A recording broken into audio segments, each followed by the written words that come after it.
প্রিয় শিক্ষার্থীরা, আশা করি সবাই খুবই ভালো আছো। আজকে আমরা খুবই গুরুত্বপূর্ণ একটি ক্লাস করতে যাচ্ছি, যেটা তোমাদের জন্য খুবই ভয়ের একটি বিষয় হিসেবে কাজ করে, জারণ বিজারণ বিক্রিয়া।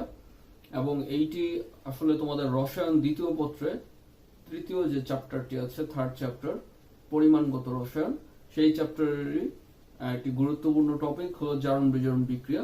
তো এই অধ্যায়টার নাম যদিও পরিমাণগত রসায়ন, তো দেখে মনে হয় যে এটাতে শুধু ম্যাথই আছে, বিক্রিয়া বুঝি নাই। আসলে বিক্রিয়া রিলেটেড ম্যাথ আছে, দ্যাটস ওয়াই এটাকে বলা হয় মূলত পরিমাণগত রসায়ন। তো এই ম্যাথগুলো করতে গিয়ে তোমাদেরকে জারণ বিজারণ বিক্রিয়াগুলো অবশ্যই ফেস করতে হবে। তো তোমরা যদি ম্যাথগুলো ভালো করে পারতে চাও, তাহলে তোমাদেরকে জারণ বিজারণ বিক্রিয়াগুলো অবশ্যই ক্লিয়ার হতে হবে, অন্যান্য বিক্রিয়াগুলো। তবে এই অধ্যায়ের বিক্রিয়াগুলোর মধ্যে সবচেয়ে গুরুত্বপূর্ণ বিক্রিয়াগুলো হলো জারণ বিজারণ বিক্রিয়া। এই কারণে আমি মূলত প্রথম ক্লাসে, এই অধ্যায়ের প্রথম ক্লাস হিসেবে আমি এই টপিকটা নিয়ে আলোচনা করছি। তো তোমরা এটা তোমাদের স্কুল লাইফেও পড়ে এসেছো। তো আমি ধরেই নিচ্ছি যে একেবারে প্রথম থেকে শুরু করব তোমাদেরকে, যাতে করে তোমাদের বেসিকে কোনো সমস্যা না থাকে।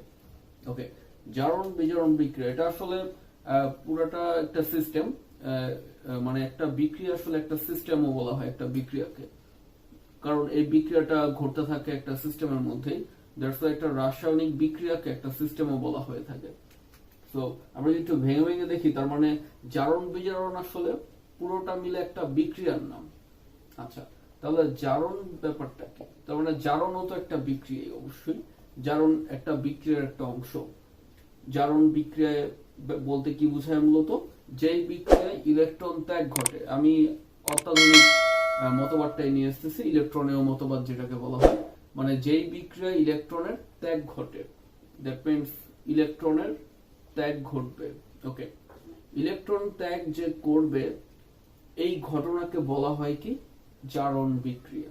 ওকে, তার মানে ইলেকট্রন যে ত্যাগ ঘটবে, এই ঘটনাটার নাম হলো আসলে জারণ। আর এই বিক্রিয়াটা, এই যে জারণ বিক্রিয়াটা, এই বিক্রিয়াটা যে ঘটাচ্ছে তাকে বলা হয় বিজারক। তার মানে মূলত যে আমরা বলি যে ইলেকট্রন ত্যাগ করে, ইলেকট্রন ত্যাগটা যে করে তাকে বলা হবে কি? বিজারক। তার মানে বিজারকের কাজ কি? বিজারকের কাজ আসলে ত্যাগ করা ইলেকট্রন, এবং এই সিস্টেমটাকেই বলা হয় কি? জারণ বিক্রিয়া। ওকে, আর জারণ বিক্রিয়াটা যে ঘটায় তার নাম হলো বিজারক। আবার যদি আমরা উল্টো করে বলি যে বিজারকের কি ঘটে? বিজারকের জারণ ঘটে। এমসিকিউ তো তোমাদের কাজে লাগবে এই কথাগুলো। তাহলে আবার যদি একটু রিপিট করি, যে জারণ বিক্রিয়ায় মূলত ইলেকট্রনের ত্যাগ ঘটে, ইলেকট্রন ত্যাগের এই ঘটনাটাকেই বলা হয় জারণ বিক্রিয়া। তো এই ঘটনাটা ঘটাচ্ছে কে? বিজারক। আবার যদি বলি যে বিজারকের কি ঘটে? জারণ ঘটে। ওকে, তো আমরা এক্সাম্পল তো দেখবো অবশ্যই। এখন যদি আমরা একটু বিজারণ সম্পর্কে শুনি, বিজারণ জিনিসটা কি? বিজারণ একটা সিস্টেমের নাম, বিজারণ বিক্রিয়া বলতে পারি আমরা। বিজারণে মূলত ইলেকট্রনের কি ঘটে? গ্রহণ ঘটে। তারপর আমরা বলতে পারি ইলেকট্রনীয় মতবাদ হিসেবে, যেই রাসায়নিক বিক্রিয়ায় ইলেকট্রনের গ্রহণ ঘটে তাকে বলা হয়, সেই বিক্রিয়াটিকে বলা হয় বিজারণ বিক্রিয়া। ওকে, তার মানে আমরা বুঝতে পারছি বিজারণ বিক্রিয়ায় ইলেকট্রনের গ্রহণ ঘটে। বিজারণ যে ঘটায় তাকে কি বলে? তাকে বলা হয় জারক। তার মানে জারক ইলেকট্রন গ্রহণ করে, আর জারকের কি ঘটছে? বিজারণ ঘটছে। তার মানে সিস্টেমটার নাম বিজারণ। এই সিস্টেমে কি ঘটে? ইলেকট্রনের গ্রহণ ঘটে। ইলেকট্রনটা যে গ্রহণ করে তাকে কি বলে? জারক। আর উল্টো হয়ে বললে জারকের কি ঘটে? বিজারণ ঘটে। এগুলো অবশ্যই লিখে রাখবে তোমরা। আচ্ছা, এবার যদি আমরা একটা এক্সাম্পল দিয়ে দেখি যে কিভাবে সিস্টেমটি ঘটছে। সোডিয়াম, আসলে সোডিয়ামের লাস্ট শক্তি স্তরের যে ইলেকট্রনটি আছে, আমরা যদি একটি দেখি, 1s2 2s2 2p6 3s1, তোমরা এগুলো জানো অবশ্যই যে সোডিয়ামের শেষ শক্তি স্তরে একটি মাত্র বিজোড় ইলেকট্রন আছে, এবং এই বিজোড় ইলেকট্রনটি যদি সোডিয়াম ত্যাগ করতে পারে, তাহলে সোডিয়ামের পক্ষে কি নিয়নের মতো ইলেকট্রন কাঠামো অর্জন করা সম্ভব। এগুলো তোমরা জানো যে সোডিয়াম একটি ইলেকট্রন ত্যাগ করে, সোডিয়াম ধনাত্মক চার্জ বিশিষ্ট আয়নে পরিণত হয় বা ক্যাটনে পরিণত হয়। ওকে, আর ক্লোরিন কি করবে? ক্লোরিন সেই ইলেকট্রনটি গ্রহণ করবে। একটি ইলেকট্রনই গ্রহণ করবে কেন? আবার আমরা দেখতে পারি 1s2 2s2 2p6 3s2 3p6। ওকে, সো 3p আমরা 5 হবে এখানে। তারপরে যদি এখানে দেখি যে p তে p অরবিটাল ইলেকট্রন আছে 5টি, 1 2 3 4 5 4 5। ওকে, তারপরে আমরা দেখতে পাচ্ছি যে শেষ শক্তি স্তরের বিজোড় ইলেকট্রন আছে আসলে একটি।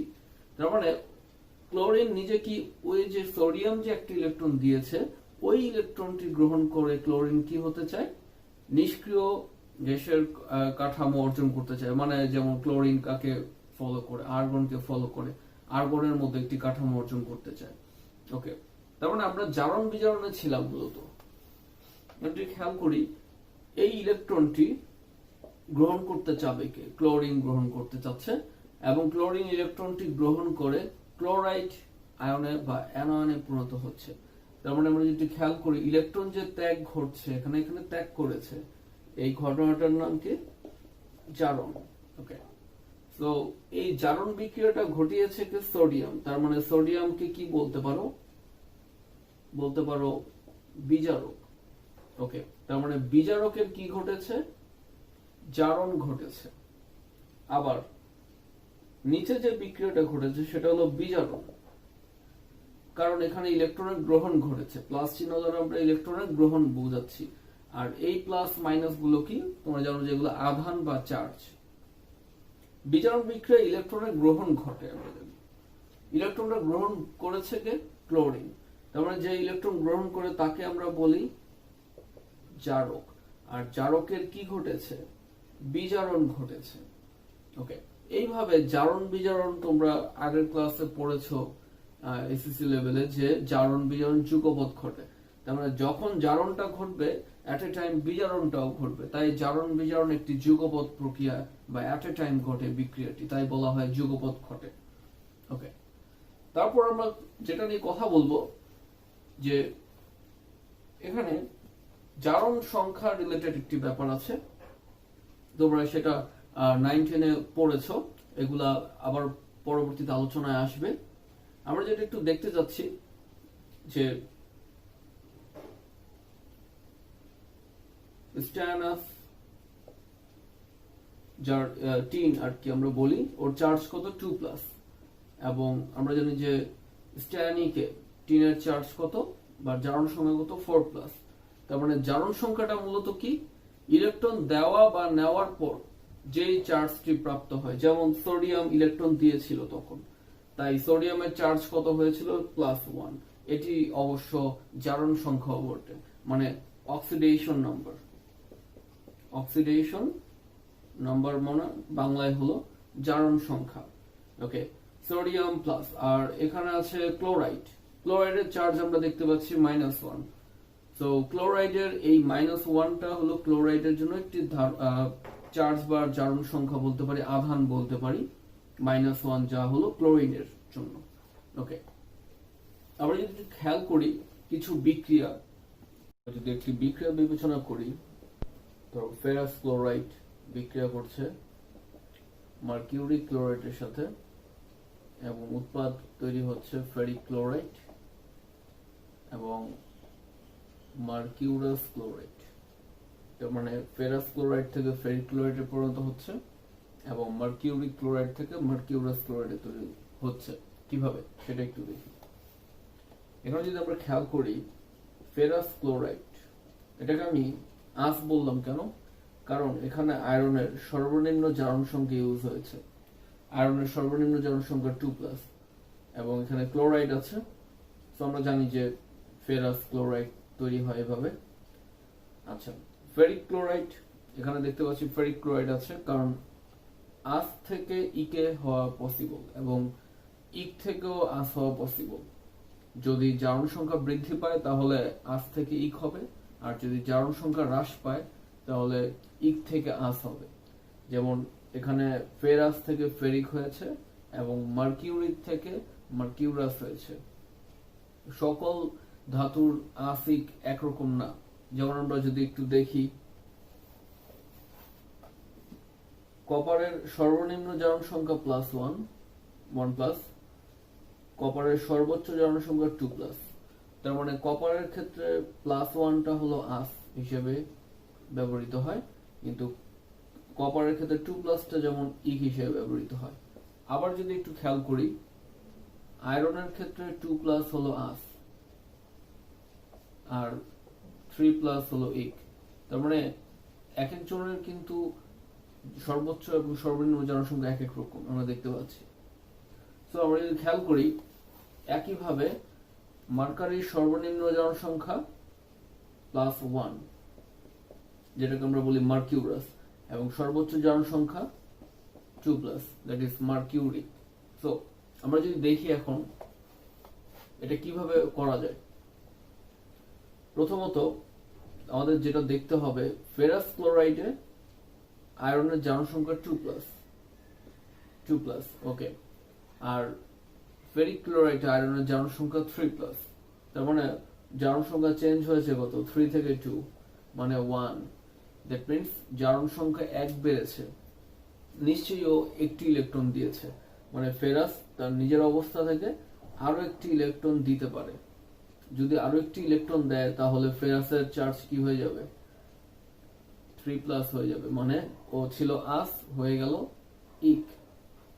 ওকে, এখন এখানে ইলেকট্রন গ্রহণ করবে। আমরা যদি খেয়াল করি মার্কিউরিক ক্লোরাইডের কথা, মার্কিউরিক ক্লোরাইডে মার্কারির জারণ সংখ্যা এখানে 2+, দ্যাটস ওয়াই এটাকে বলা হয় ইক। ওকে, তার মানে এই মুহূর্তে মার্কারি আছে ইক অবস্থায়। ও ওর অবস্থান থেকে এই মুহূর্তে সর্বোচ্চ ইলেকট্রন গ্রহণ করতে পারবে, ওর পক্ষে আর ত্যাগ করা সম্ভব নয়। কারণ কি, মার্কারির সর্বনিম্ন জনসংখ্যা +1 আমরা একটু আগে দেখেছি, এবং সর্বোচ্চ হলো 2+। ওকে, তাহলে ও এই অবস্থা থেকে একটা ইলেকট্রন গ্রহণ করতে পারবে সর্বোচ্চ। যদি গ্রহণ করে, মার্কারির জনসংখ্যা এখন কত হবে, +1। এই কারণেই কিন্তু আমরা এখানে যেমন এভাবে হিসাব করে দেখতাম যে মার্কারি প্লাস আর ক্লোরিন মাইনাস, আমরা এরকম লিখে থাকতাম। আচ্ছা, তার মানে এখানে মূলত কি ঘটেছে দেখি একটু। এখানেও কিন্তু জারণ বিজারণই ঘটেছে, কিন্তু ক্যাটায়নদের মধ্যে, কারণ ক্যাটায়নেরও জারণ ঘটে। মানে ক্যাটায়ন নিজেই যখন ইলেকট্রন ত্যাগ করবে তখন তো ক্যাটায়নের জারণ ঘটবেই। ওকে, তাহলে জারণ বিক্রিয়া এটা, আর এটা হলো বিজারণ বিক্রিয়া। জারণ বিক্রিয়ায় ফেরাস একটি ইলেকট্রন ত্যাগ করেছে, ফেরিক আয়নে পরিণত হয়েছে, এবং বিজারণ বিক্রিয়ায় মার্কিউরিক একটি ইলেকট্রন গ্রহণ করেছে এবং মার্কিউরাস আয়নে পরিণত হয়েছে। তো আমরা যদি পুরো বিক্রিয়াটা যদি যোগ করি, ইলেকট্রন এখানে কাটাকাটি হয়ে যায়, থাকে কি ফেরাস, মার্কিউরিক, এবং এই পাশে থাকে হলো ফেরিক, এবং এখানে আছে হলো মার্কিউরাস। তার মানে এটাকে আমরা অর্ধ সমীকরণ বলতে পারি। অর্ধ সমীকরণ বলতে বোঝায় এটা একটি সমীকরণ এবং এটা একটা সমীকরণ, যদিও অর্ধ সমীকরণ। মানে পুরো বিক্রিয়াটাকে আমরা একটা সমীকরণের সাথে তুলনা করতে পারি, কারণ এটা একটা সম্পূর্ণ বিক্রিয়া। কিন্তু এটা কিন্তু সম্পূর্ণ বিক্রিয়া নয়, এটা অর্ধেক বিক্রিয়া এবং এটা অর্ধেক বিক্রিয়া। দুইটা 50% বিক্রিয়া মিলে কিন্তু একটা সম্পূর্ণ বিক্রিয়া সম্পাদিত হয়। তো আমরা এখানে দেখতে পাচ্ছি, এখানে ফেরাস আছে, এখানে ফেরাস ক্লোরাইড দেখতে পাচ্ছি, এখানে মার্কিউরিক আছে, মার্কিউরিক ক্লোরাইড দেখতে পাচ্ছি, এখানে ফেরিক আছে, আমরা এখানে ফেরিক ক্লোরাইড দেখতে পাচ্ছি, এবং এখানে মার্কিউরাস আছে, এখানে আমরা মার্কিউরাস ক্লোরাইড দেখতে পাচ্ছি। আর সবচেয়ে বড় কথা, এটা যদিও অটো সমতা হয়ে গেছে দেখতে পাচ্ছি, আয়রন একটি, এখানেও একটি, ক্লোরিন দুইটি, 4টি, আর ডান পাশেও আছে 3, 1, 4টি আছে টোটাল। তার মানে এইখানে কিন্তু বিচারক হিসেবে কাজ করেছে কে, আমরা যদি খেয়াল করি ফেরাস। মানে ফেরাস নিজে একটি ক্যাটায়ন, ক্যাটায়ন নিজেই একটি ইলেকট্রন দিয়েছে, তার মানে এই ক্যাটায়নের জারণ ঘটেছে, এবং এই ফেরাসটার আরেকটি নাম বলতে পারি আমরা জারণ বিজারণ বিক্রিয়া অনুসারে বিজারক। আচ্ছা, আর এখানে মার্কিউরিক কি করেছে, ইলেকট্রন গ্রহণ করেছে, মার্কিউরিক ইলেকট্রন গ্রহণ করেছে। সো মার্কিউরিকের নাম এখানে কি, আমরা বিজারণ বিক্রিয়ায় দেখলাম যে মার্কিউরিক এখানে জারক হিসেবে কাজ করেছে, এবং এই জারকটি কি ঘটেছে, বিজারণ ঘটেছে। এভাবে বিজারকের জারণ ঘটে এবং জারকের বিজারণ ঘটে, এইভাবে সম্পূর্ণ একটি জারণ বিজারণ বিক্রিয়া সম্পাদিত হয়। তো তোমরা এরকম বিক্রিয়াগুলো সামনের ক্লাসগুলোতে আরো পাবে। আশা করি আজকের ক্লাসটি অনেক উপকৃত হবে। তো ভালো থাকবে সবাই, ধন্যবাদ।